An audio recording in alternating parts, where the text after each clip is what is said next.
Will voters decide this November whether to allow the use of medicinal marijuana on Guam? It appears to be the case as the Supreme Court of Guam ruled in favor of the Guam Legislature's request for a declaratory judgment in placing the question on the general election ballot. Senator Tina Muñoz Barnes. I'm very blessed. Today is a very, very good day. As we reported, the declaratory judgment stemmed from the Guam Legislature wanting the Supreme Court to determine whether it had the power to prescribe by statute the conditions and procedures pursuant to which the right of referendum of the people of Guam shall be exercised. I just want you to know that I believe in my heart that with the support, the bipartisan support, and my co-sponsor, Senator Eileen Yamashita, that giving the people the opportunity of this bill of great importance and having them to go out and make this decision is the right thing to do.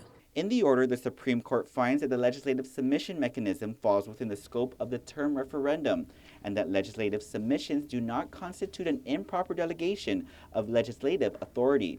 It further notes that Public Law 32-134 complies with the requirements of Chapter 16 of the GCA. The Supreme Court, however, decided to not address the question of whether the GEC may decline to place a legislative submission on the ballot because it believes it violates Guam law.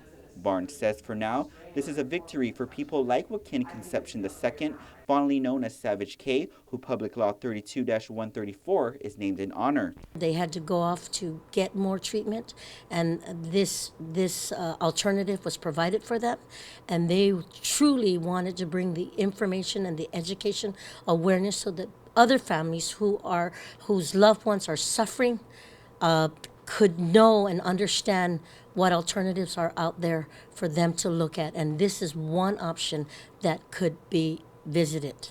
GEC legal counsel Jeff Cook, meanwhile, refrained from commenting until he's consulted with his client, which most likely won't be until the GEC meets this Thursday.